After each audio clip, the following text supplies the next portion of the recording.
Mo kí yín káàbọ̀ síkànnì Odùduwà Voice Global TV.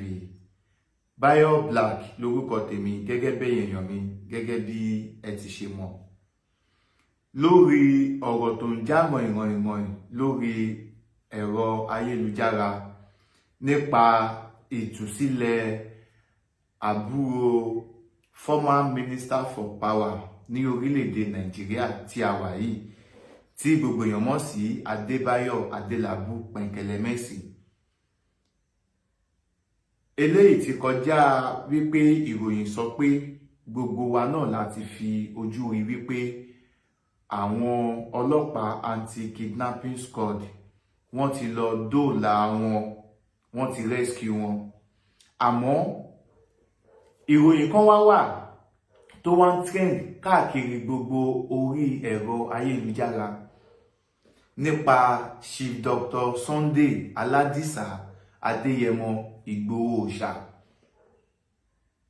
tí àwọn kan sọ wípé Chief Dr. Sunday Ìgbòho ni ó gbìyànjú tí àwọn ọlọ́pàá tí wọ́n fi rí àwọn ẹni yẹn mú. Àmọ́ bí a ti ṣe ń bá yín sọ̀rọ̀ ní òní ọjọ́ ìsinmi, òun náà ni kọmíṣánná ọlọ́pàá ní ìpínlẹ̀ Ọ̀yọ́. Àwọn náà wọ́n dìde, wọ́n kúrò ní ọ́fíìsì wọn, wọ́n lọ sí ilé tí àwọn kidnappers yẹn fi ń ṣe ibùgbé, tí wọ́n máa ń kó àwọn tí wọ́n jí gbé, tó bá jí gbé sí ilé yẹn.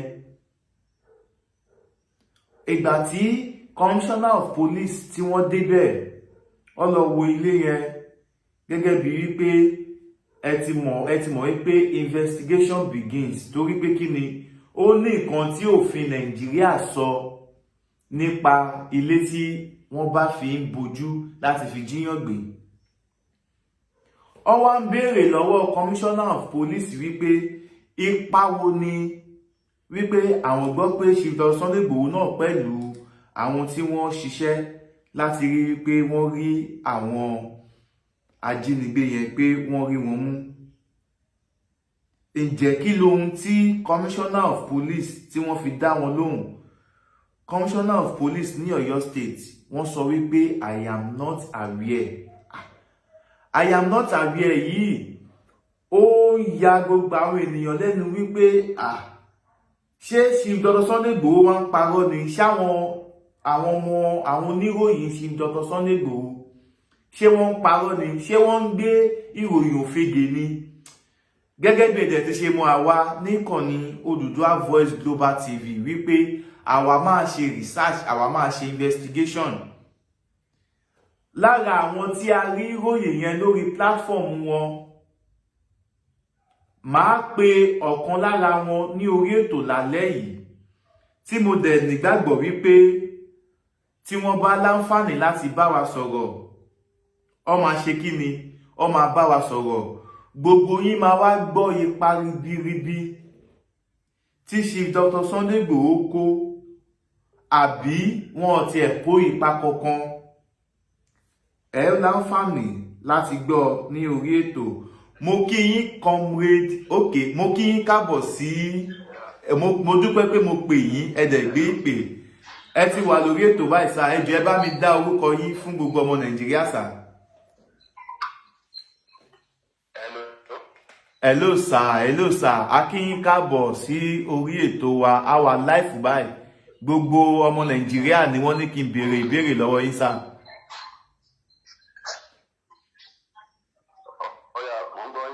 Ẹ bá wa dá orúkọ yín sá, ẹ jẹ́ káwọn ará ilé mọ ẹni tá à ń bá sọ̀rọ̀ sá. Mo kí gbogbo wa o, Ọdúnlèmi náà mi ò ṣàìmọ̀ fólókò, Àrẹ̀mọ Jésù ni ẹni tó ń bá gbogbo ilé sọ̀rọ̀. Mo kí gbogbo ọmọ Nàìjíríà àdẹ̀kù lóyìí. Àwọn náà kí yín. Tọ́ láláì fi igbá kan bọ ohun kankan nínú, ohun olùdásílẹ̀ iléeṣẹ́ tẹlifíṣàn Truth Arena TV, àwọn náà ni ẹ̀gbọ́n tí wọ́n bá wa sọ̀rọ̀ tí gbogbo aráyé mọ̀ sí Àrẹ̀mọ Jésù. Báà mi Àrẹ̀mọ Jésù, ṣé ń gbọ́ wa sà? Mo ń gbádùn yín bàbá, mo ń gbádùn yín sà. Ẹ jẹ́ ọ̀kan gbòógì lára àwọn agbẹnusọ olóyè Aládìsá Adéyẹmọ Ìgbòho Òòṣà. A rí ìròyìn kan tí ó ń já ràìnràìn lórí ẹ̀rọ ayélujára. Èyí ló fẹ́ fa gbọ́mi sí omi òtó tèmi wá ní wípé mo nígbàgbọ́ wípé tá bá pè yín ẹ máa bá wa tan ìmọ́lẹ̀ sí. Kí nìkan tá fẹ́ kẹ́ wá bá wa tan ìmọ́lẹ̀ sí lónìí tí ó ń ṣe ọjọ́ Sunday? Kọmíṣánná ọlọ́pàá ìpínlẹ̀ Ọ̀yọ́ wọ́n gbéra lọ sí ibi tí àwọn ajínigbé tí wọ́n gbé àbúrò Adélabú pamọ́ sí, wọ́n gbéra lọ síbẹ̀. Àwọn oníròyìn wá ń béèrè lọ́wọ́, ṣé ẹ gbọ́ mi? Àwọn oníròyìn wá ń béèrè lọ́wọ́ Commissioner of Police wípé àwọn rí ìròyìn kan lórí ẹ̀rọ ayélujára wípé Chief Dr. Sunday Igboho náà pẹ̀lú àwọn tí wọ́n ṣiṣẹ́ lórí bí ìtúsílẹ̀ àwọn mọ̀lẹ́bí Adélabú tí wọ́n mú yẹn bó ṣe yá. So a wá fẹ́ kẹ́ bá wa sọ̀rọ̀ ní alẹ́ yìí ipa tí Chief Dr. Sunday Igboho kó ní inú láti rí àwọn ará bí yẹn mú. Òun la fẹ́ kẹ́ bá wa sọ̀rọ̀ lé lórí.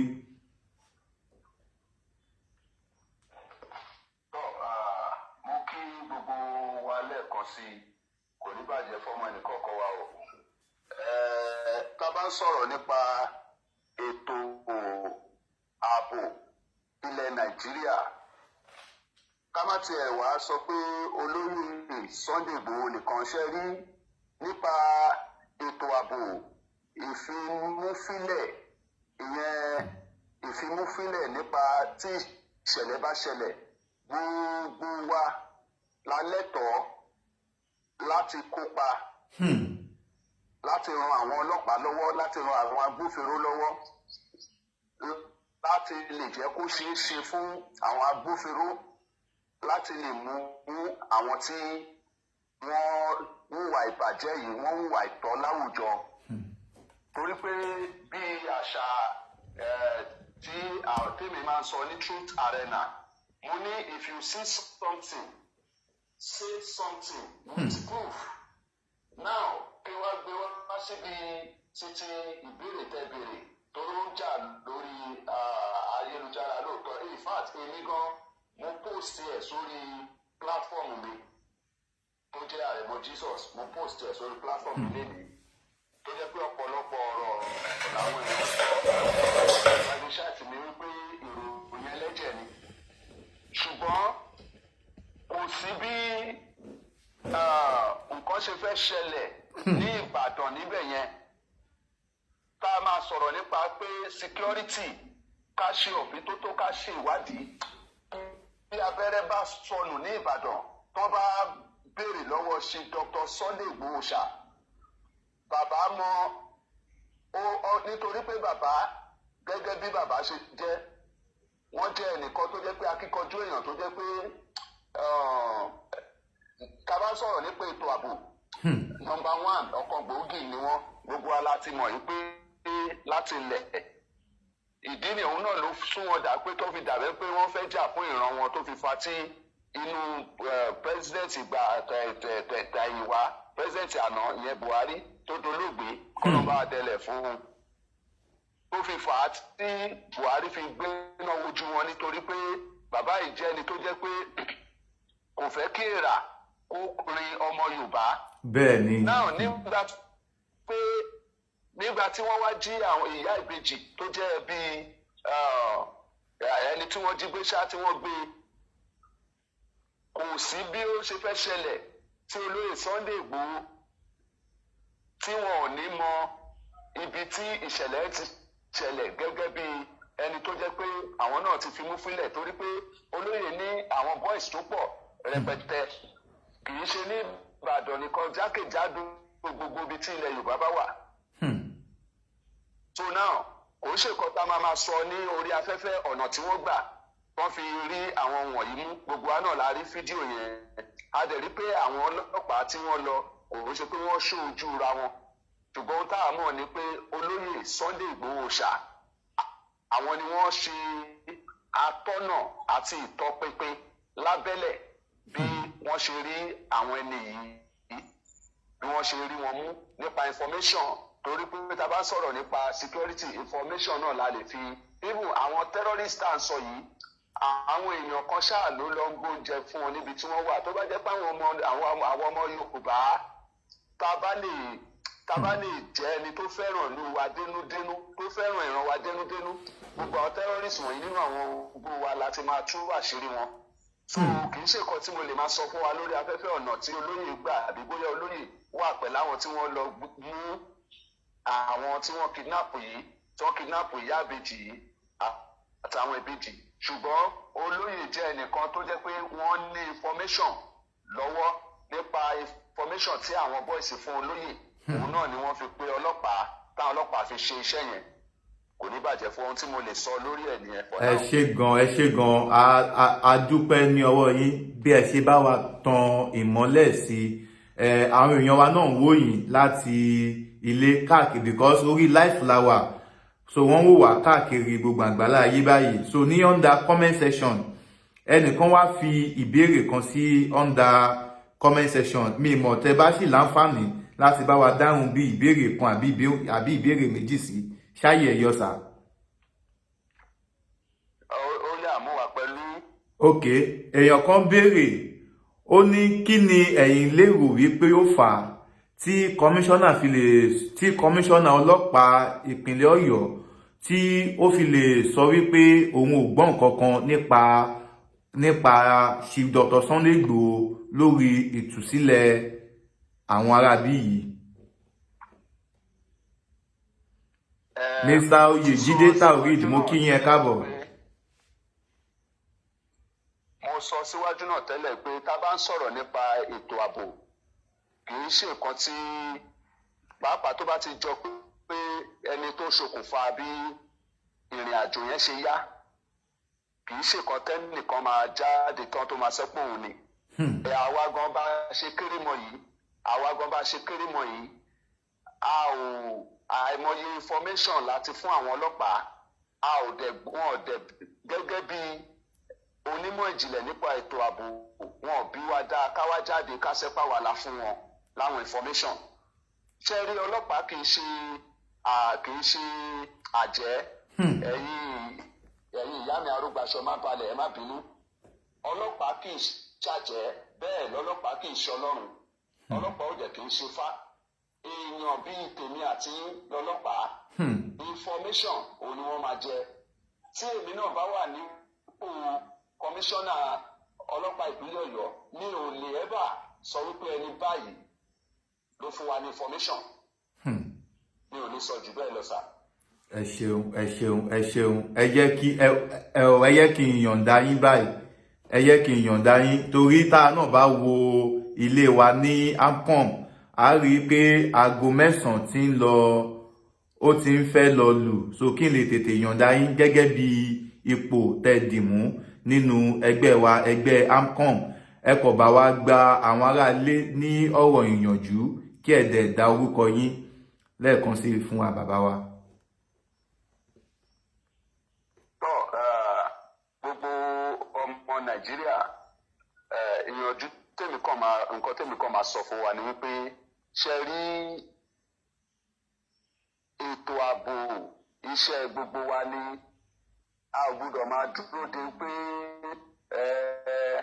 ó wá rí nǹkan kan ó wá ń bẹ̀rù àbí ó wá ń sọ pé tó bá sọ kínní yìí bóyá ó lè ṣe àkóbá fún ẹ ó ní ọ̀nà tá à ń gbé tọ̀ ó ní ọ̀nà tó máa gbà tó máa fi sọ àwọn nǹkan yìí kì í dẹ́ ṣe gbogbo nǹkan tá a bá ti rí tá a ti kẹ́fín la máa wá pòsì sórí social media àkọ́kọ́ fi tọ àwọn bóyá ẹ bá rí àwọn nǹkan kan tó ń ṣe nǹkan kan ẹ lè ní video evidence lọ́wọ́ tàbí audio evidence kẹ́ rìkọ́dù ẹ̀ kò ń ṣe pé lẹ́sẹ̀kẹsẹ̀ lẹ́ máa sáré post ẹ̀ ẹ gbọ́dọ̀ fi tọ àwọn tó jẹ́ pé tẹ́ mọ̀ pé wọ́n nímọ̀ nípa security experts so that kò ní fa àkóbá fún onítọ̀hún so fún ti insecurity tó ń ṣẹlẹ̀ ní ìlú yìí ọwọ́ gbogbo wa náà ló wà o, torí pé àwọn èèyàn kan ló ti rí nǹkan kan ṣùgbọ́n tí wọn ò ké gbàjarì síta. tó tá a bá ti rí nǹkan ẹ jẹ́ ká máa ké gbàjarì. àwa náà mọ lóòótọ́ oníkùn ló mọ̀ọ́ká ṣùgbọ́n a dẹ̀ sì mọ àwọn tó jẹ́ pé tá a bá sọ̀rọ̀ fún wọ́n sì lè tọ́ wa sọ́nà. ojú ò ní tì wá. àmín àmín. bàbá mi Bayo Black ẹ ṣé mo dúpẹ́ o, iléeṣẹ́ yín kò ní jóná, nàìjíríà náà kò ní dàrú, ilẹ̀ yorùbá á tòrò á tùbà á tòrò mìnìnnì bí omi àfòwúrọ̀ pọ́n. orúkọ tèmi lẹ́ẹ̀kan sí òun náà ni Àrẹ̀mọ Jésù tí mo jẹ́ aláṣẹ àti olùdarí iléeṣẹ́ Truth Arena Media House. ẹ ṣé mo dúpẹ́ o. ẹ ṣé gan akíyín, ẹ ṣé gan, ẹ ṣé gan. tó gbogbo ẹ̀yin ará ilé, ọ̀rọ̀ náà lẹ ti gbọ́ láti ẹnu bàbá wa Àrẹ̀mọ Jésù. Kí n tó tẹ̀síwájú ní orí ètò, ẹ jẹ́ kí n sáré dé ẹni tó ṣe onígbọ̀wọ́ abala tí a wà yìí. A máa ń sọ fún yín, Independent TV òun ni wá. Àwọn kan ni wọ́n ń ṣe owó dátà sí wa tá a fi ń lé wà mú nǹkan tó ń lọ wá sétí ìgbọ́ tiyín. Tẹ́yin náà bá ń kún wa lọ́wọ́, tẹ́ bá ń ràn wá lọ́wọ́, kò pọ̀jù o. Gbogbo ẹ̀yin tẹ́ bá lè fi dátà ràn wá lọ́wọ́, ẹ fi ràn wá lọ́wọ́. Ẹ̀yin tẹ́ bá dẹ̀ ní ilé iṣẹ́, tẹ́ ní business, ẹ bá wa dòwò pọ̀, ẹ jẹ́ ká bá yín polówó ọjà yín. Ká jẹ́ kí gbogbo àgbáyé kí wọ́n mọ ohun tẹ́ ń tà, kí wọ́n mọ iṣẹ́ tẹ́ ń ṣe. Ká dé dẹ̀ máa ṣe kí ni, ká dé máa bugbájẹ. Ẹ jẹ́ kí n fi àsìkò ìdọ́dọ̀ bá mi Prophet Ṣólóyè Táíwò, àwọn ni wọ́n ṣe onígbọ̀wọ́ abala tí a wà yìí. Ẹ jẹ́ ń dé ọ̀dọ̀ wọn. Ẹ̀mí Olúwa rán mi sí gbogbo ẹ̀yin tẹ́ ẹ ti gbàdúrà, ẹ ti gbààwẹ̀, ẹ ti lórí òkè, ẹ ti pe àáfàá, ẹ ti pe babaláwo, ẹ ti pe wòlíì, ṣùgbọ́n síbẹ̀ tí ò sí ọ̀nà àbáyọ.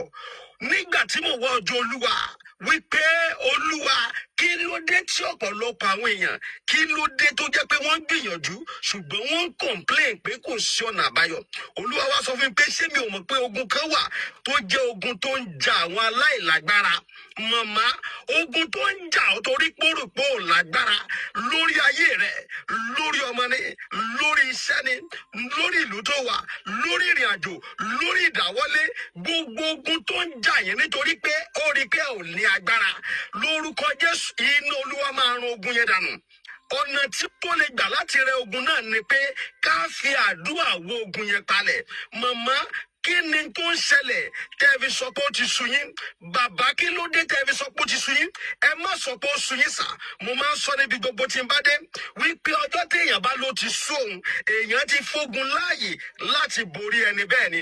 Ó mo gbàdúrà lórúkọ Jésù, ogun ò ní borí. Ẹ̀mí Olúwa ní kẹjá jọ gbàdúrà torí pé àsìkò tú sílẹ̀ yín ti tó, torí pé àsìkò ọ̀nà àbáyọ yín rèé. Kí làṣírí ogun tó ń jà yín? Kí làṣírí ogun tẹ́ ń dojúkọ? Kí làṣírí ogun tẹ́ ń là kọjá? Ẹja jọ fàdúrà wádìí ẹ̀, ká dẹ̀ fi àdúrà ká fi ja ogun yẹn ní àjàṣẹ́gun. Ó líkàríbà sóńdà líkàpáríbà sáìdáyà. Olúwa dà sọ fún mi pé ẹnìkan gbọ́ mi lọ́wọ́lọ́wọ́. Olúwa ní lóòótọ́ ó ti gbìyànjú tó ṣùgbọ́n ó ti sọ. Olúwa sọ pé àsìkò tú sílẹ̀ yẹn rèé. Kìkì wípé kẹ́kọ̀ọ́ gbé ìgbésẹ̀ kan. Kí ni ìgbésẹ̀ tẹ́ máa gbé? Òun náà ni pé kẹ́ pè mí. Ẹja jọ gbàdúrà. Ẹ̀rọ ìbánisọ̀rọ̀ tẹ́ fi máa pè mí. Ó ní +234 70 25 47 54 27. Ọpẹ́ pàtàkì lọ́wọ́ Prophet Ṣólóyè Táíwò tí wọ́n ṣe onígbọ̀wọ́ ètò wa ní alẹ́ yìí. Máa ń sọ, ẹni tó bá ṣe dáadáa aráyé máa sọ, ẹni tó bá dẹ̀ ṣe nǹkan tó kù náà aráyé máa sọ. Ìwọ náà, nǹkan tó wà ní ọwọ́ ẹ lónìí, kí ni nǹkan tó fi ń ṣe? Ṣó fi ń ran àwọn èèyàn lọ́wọ́ ni àbò fi ń bá àwọn èèyàn nínú jẹ́? Èyí tí sí Dr. Sunday Igboho ṣe, òun làwọn èèyàn kan ń sọ yìí, òun làwa náà ń sọ yìí. Ẹ ṣá ti rí ẹni tí mo pè, odindi Àrẹ̀mọ Jésù Media. So gbogbo wa la ní iṣẹ́ láti ṣe. mo dúpẹ́ púpọ̀ lọ́wọ́ Prophet Ṣólóyè Táíwò lẹ́ẹ̀kan sí i. ẹ jẹ́ ká wá wọ inú ètò. a ti gbọ́ ọ̀rọ̀ lẹ́nu bàbá wa Àrẹ̀mọ Jésù. ẹgbọ́n ohun tí wọ́n bá wa sọ nípa olóyè Aládìsá Adéyẹmọ Ìgbòho Òòṣà. nǹkan tí Chief Dr. Sunday Igboho ṣe òun ni wọ́n sọ lónìí o. ṣé wá rí ọ̀rọ̀ ètò ààbò security wa yìí, a lè fi dá mídíà nìkan, ojúṣe gbogbo wa ni o. ìṣẹ̀lẹ̀ tó ṣẹlẹ̀ ní Ọ̀yọ́ State, over 40 students wọ́n sì wà láràmọ́, wọ́n sì wà lákọlò àwọn ajínigbé. kí ló fà á tí wọ́n ṣe tí rí ìtúsílẹ̀ gbà? ẹgbọ́n kan tí wọ́n dìmáàndì fún kí wọ́n lọ san owó bíi bílíọ̀nù sí àkáǹtì Benin Republic, ó jẹ́ number 1. number 2, wọ́n dìmáàndì fún gbogbo àwọn ẹlẹ́wọ̀n tó jẹ́ bandit tó wà ní Agodi prison àti prison kan ní Ọ̀yọ́ State wípé kí wọ́n ṣí gbogbo wọn sílẹ̀. number 3, ó béèrè Hilux, Toyota Hilux 2. ẹlẹ́ẹ̀kẹta, ó wá ní pé kí wọ́n sáìnì kí ìjọba Ọ̀yọ́ State government kí wọ́n approve Sharia law ní Ọ̀yọ́ State. ṣe rí pé àwọn ọmọ Yorùbá a ní nǹkan tó pọ̀ tó yẹ ká ṣe. ìta fi ń rán ẹlẹ́yàmẹ̀yà, ìta fi ń rán ẹlẹ́sìnmẹ̀sìn, ìta fi ń wò pé kinní kan nígbà kan Muslim ní terrorist o, Christian ló gbádùn, àwọn kan ló gbádùn. ẹ má jẹ́ ká ṣe bẹ́ẹ̀ o. gbogbo ẹ̀yin mùsùlùmí ilẹ̀ Yorùbá, báńdíìtì ní kí ìjọba Ọ̀yọ́ kó sáìnì Sharia law. gbogbo ẹ̀yin àfáà wa, ẹ̀yin ṣèyíkì wa, ẹ̀yin àlì ulamọ́ọ̀wù wàhùsátìlì àmbíyáì. mo kí bá mi Ajíjọlá Ànábì Mufasiu Márùkọ́. wọ́n ṣẹ̀ṣẹ̀ dé láti orílẹ̀-èdè Saudi Arabia ni, ó ṣẹ̀ṣẹ̀ dé láti hajj ni. in fact lónìí ni wọ́n ṣe àdúrà àbọ̀dé Mẹ́kà tí èmi Báyọ̀ Black tí mo láǹfààní tí mo wà ń bẹ̀. àbá ìwà pákánleke, àbá ìwà jàgídíjàgan lọ́wọ́ Sheikh Shuaga, àbá ìwà jàgídíjàgan lọ́wọ́ wọn. àwọn àfáwà Sheikh Yasatau ní ìlú Ẹ̀gbá, àbá ìwà jàgídíjàgan lọ́wọ́ wọn. kí ló wá dé tí báńdíìtì ṣe wá ṣe ń dìmáàndì fún Sharia law? ẹ̀yin tèmi, mo kí yín, ojú tẹ fún wòmí ò ní fọ́, bẹ́ẹ̀ náà ni etí tẹ fún gbọ́ mi, etí náà ní di láṣẹ Elédùmarè. Báyọ̀ Black lórúkọ tèmi lẹ́ẹ̀kan sí. tó bá jẹ́ pé gbà kọ́kọ́ tí yín rè tẹ́yìn bá ṣe ń wò mí, ẹ má gbàgbé láti bá mi buwọ́lu subscribe button yìí, kẹ́dẹ̀ tán notification button yìí o, kó lè máa notify yín ní gbogbo ìgbà tàbá ẹ̀ṣẹ̀ ń drop new video. kí lọ́nà àbáyọ? ẹ jẹ́ ká gbọ́ opinion tí yín ní under comment section. Dúpẹ́ tiẹ̀ Iron Blender, mo kí yín, ẹ káàbọ̀ sáàrin wa. Mr. Oyèjídé Taoreed Oyè, mo kí yín, ẹ káàbọ̀. ẹ̀yin náà ẹ bá mi type sí under comment section kí n lè rí orúkọ yín, kí n lè welcome yín sí orí ètò. ẹ jẹ́ kí n tún dé ọ̀dọ̀ onígbọ̀wọ́ ètò wa, ètò talẹ́ yìí. mo máa ń sọ Prophet Ṣólóyè Táíwò, ìṣẹ́jú ni wọ́n ń pè mí, tí wọ́n ń fi àdúrà tí wọ́n fi ń ràn wá lọ́wọ́ lórí iléeṣẹ́ wa Odùduwà Voice TV kó lè máa tẹ̀síwájú. gbogbo ẹ̀yin tẹ́ ń wò wá, ẹ lọ fọkàn balẹ̀ o. Nàìjíríà máa dá o. Nàìjíríà will be great. àṣírí àwọn tí wọ́n fẹ́ kí ìlú yìí ní lọ síwájú, Ọlọ́run máa bá wọn tú. ẹ jẹ́ ń dọ́dọ̀ Prophet Ṣólóyè Táíwò, mò ń bọ̀.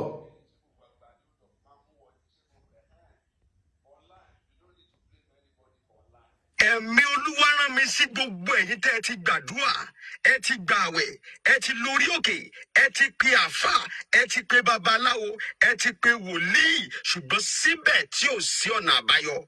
nígbà tí mo wọ ọjọ́ Olúwa wípé Olúwa kí ló dé tí ọ̀pọ̀lọpọ̀ àwọn èèyàn kí ló dé tó jẹ́ pé wọ́n ń gbìyànjú ṣùgbọ́n wọ́n ń complain pé kò sí ọ̀nà àbáyọ. Olúwa wá sọ fún mi pé ṣé mi ò mọ̀ pé ogun kan wà tó jẹ́ ogun tó ń ja àwọn aláìlágbára. Màmá, ogun tó ń jà ọ́ torí pòròpó lágbára lórí ayé rẹ̀, lórí ọmọ ni, lórí iṣẹ́ ni, lórí ìlú tó wà, lórí ìrìn àjò, lórí ìdáwọ́lé, gbogbo ogun tó ń jà yẹn nítorí pé ó rí pé ò ní agbára. Lórúkọ Jésù, iná Olúwa máa run ogun yẹn dànù. Ọ̀nà tí tó lè gbà láti rẹ ogun náà ni pé ká fi àdúrà wó ogun yẹn palẹ̀. Màmá, kí ni tó ń ṣẹlẹ̀ tẹ́ fi sọ pé ó ti sú yín? Bàbá, kí ló dé tẹ́ fi sọ pé ó ti sú yín? Ẹ má sọ pé ó sú yín sà.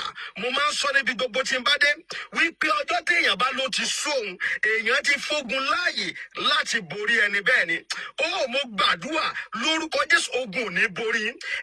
Ẹ̀mí Olúwa ní kẹjá jọ gbàdúrà torí pé àsìkò ìtúsílẹ̀ yín ti tó, torí pé àsìkò ọ̀nà àbáyọ yín rèé. Kí làṣírí ogun tó ń jà yín? Kí làṣírí ogun tẹ́ ń dojúkọ?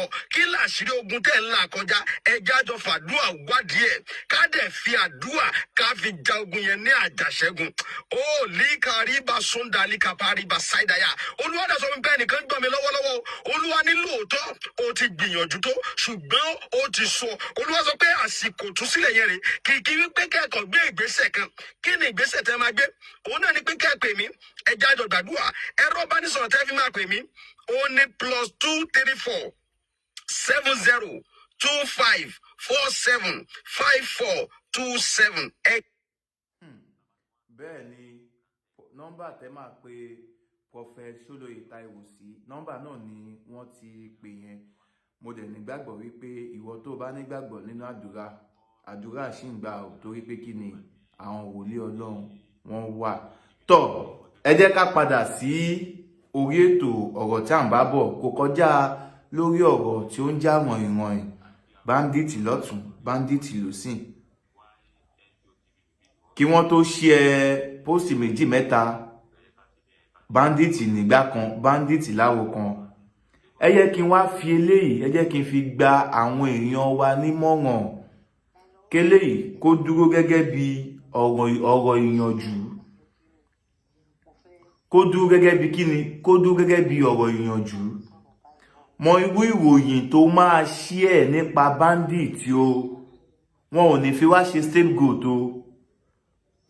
Lórí àwọn ọmọ tí wọ́n wà ní Ìbàdàn, tó wà ní tí ó sì wà ní àkólò àwọn ajínigbé, iléeṣẹ́ ọlọ́pàá ọ̀tẹlẹ̀múyẹ́ wọ́n ń ṣiṣẹ́ 247 láti rí àwọn ènìyàn mú. Tí wọ́n bá wá lọ share ìròyìn òfegè, fake news, tó bá wá gbé ẹ, àwa náà la máa tún wá sí online, la tún máa wá criticize Nigerian police pé Nigerian police ò ṣe dáadáa, ó lè mú ẹni tó share fake news ṣùgbọ́n wọn ò rí bandit mú. Ó yá, báwo ni wọ́n ṣe fẹ́ rí bandit mú ìgbà tó já sí wípé ìjọ ọlọ́pàá ń lo energy wọn lórí bandit, lórí báwo ni wọ́n ṣe fẹ́ rí wọn mú? Ẹ̀yin kan wá ń fi fake news, ẹ wá fi ń distract attention wọn. Ṣẹ́yìn ò ronú lọ síbẹ̀ ni? Ṣẹ́yìn ò ronú lọ síbẹ̀ yẹn? So aburú ó pọ̀ gan nínú fake news. So kẹ́ tó share any news, ẹ kọ́kọ́ wo source tí news yẹn ti jáde. Ṣé news yẹn wà authentic? Ṣó jẹ́ new? Wọn ò ní fi wá ṣe scapegoat o. Nǹkan tí Prophet Ṣólóyè Táíwò ṣe, òun là ń sọ yìí. Bẹ́ẹ̀ ṣe ń rí wa wò lálẹ́ yìí, ọpẹ́lọpẹ́ Prophet Ṣólóyè Táíwò. Àwọn ló ṣe dátà fún wa wípé Bayo Black, ìwọ àwọn ọmọ Nàìjíríà fẹ́ gbọ́ ọ̀rọ̀ ẹnu ẹ. Ọmọ wípé òdodo ọ̀rọ̀ ló máa sọ. Ọmọ wípé èmi ò ní jáde kí n wá sọ̀rọ̀, kí n wá sọ rúmọ̀. Ìdí nìyẹn tó ṣe ń ṣàtìlẹ́yìn fún mi. Ẹ wo àwọn information tá mú wá fún wa lálẹ́ yìí. Ẹ wo ẹni tí ó bá wa sọ̀rọ̀ lálẹ́ yìí. Irú àwọn fídíò báyìí ní kẹ́ máa share. Kò ṣe pé bandit ní Aké, bandit lóko tí bandit ò dẹ̀ débì kankan ọlọ́run á ràn wá lọ́wọ́ o mo kí gbogbo ojú tó ń wò mí bí tí ẹ ti ń rí owó tẹ ti fi ń ra dátà àgbà náà ní wọbẹ̀ lágbára ọlọ́run fún ẹ̀yin tẹ́ bá ní information tàbí ẹ fẹ́ polówó ọjà tàbí ẹ ní ọ̀rọ̀ kan tẹ́ fẹ́ bá wa sọ tàbí ẹ̀yin tí ẹ fẹ́ ṣe ẹ tẹ̀fẹ́ fi wá ṣe ambassador ni a wà available ẹ kàn sí mi ẹ pè mí sórí +234 8141 123573 lẹ́ẹ̀kan sí +234 8141 123573 máa mẹ́nu dúró ní alẹ́ yìí ẹ tún pàdé wa ní ọjọ́ mi ọjọ́ rẹ̀ Bayo Black lórúkọ tèmi lẹ́ẹ̀kan sí a ó máa bọ̀bẹ̀ ní ìbẹ̀ṣù àtẹ́lẹsẹ̀ a sì máa bẹ̀nà wò gbogbo ẹni bá ní a máa bọ̀ òun náà la ò ní dé bá láṣẹ Elédùmarè èmi ní tí yín tòótọ́ mo sọ yìí mo dúró ná ire o.